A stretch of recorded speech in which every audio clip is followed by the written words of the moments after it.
तेनालीराम की कहानी में आज की कहानी जादुई कुएं।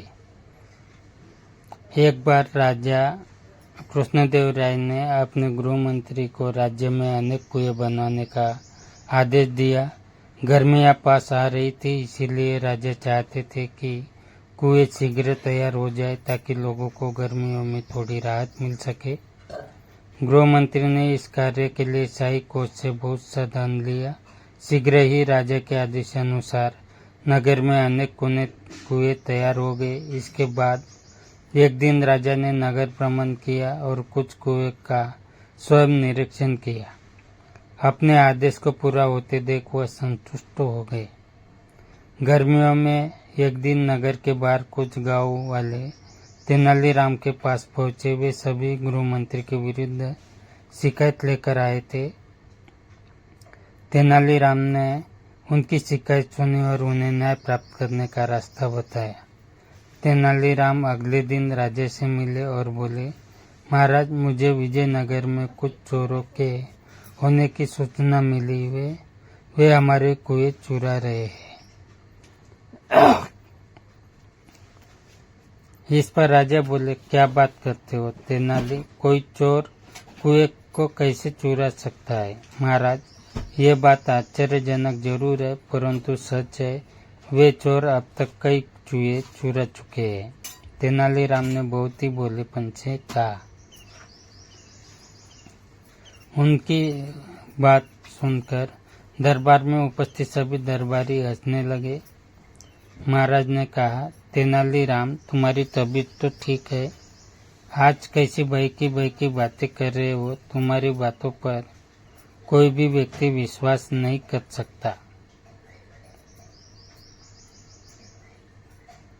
महाराज, मैं जानता था कि आप मेरी बात पर विश्वास नहीं करेंगे, इसीलिए मैं कुछ गांव वालों को साथ लाया हूँ।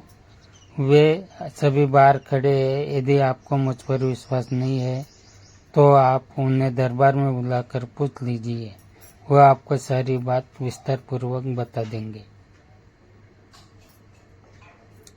राजा ने बाहर खड़े गांव वालों को दरबार में बुलवाया। एक गांव वाला बोला, महाराज, गृह मंत्री द्वारा बनाए गए सभी कुएं समाप्त तो हो गए हैं, आप स्वयं देख सकते हैं।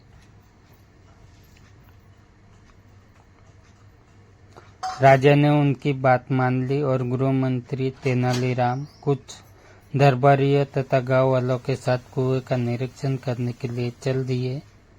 पूरे नगर का निरीक्षण करने के पश्चात उन्होंने पाया कि राजधानी के आसपास के अन्य स्थानों तथा गांव में कोई कुआं नहीं है। राजा को यह पता लगते देख गृह मंत्री घबरा गया। वास्तव में उसने कुछ कुएं का ही बनाने का आदेश दिया था। बचा हुआ धन उसने अपनी सुख सुविधाओं पर व्यय कर दिया।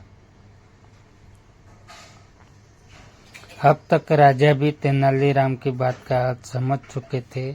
वे गृह मंत्री पर क्रोधित होने लगे। तभी तेनालीराम बीच में बोल पड़ा, महाराज, इसमें इनका कोई दोष नहीं है। वास्तव में वे जादुई कुएं थे जो बनने के कुछ दिन बाद ही हवा में समाप्त हो गए। अपनी बात समाप्त करके तेनालीराम गृह मंत्री को अब देखने लगा।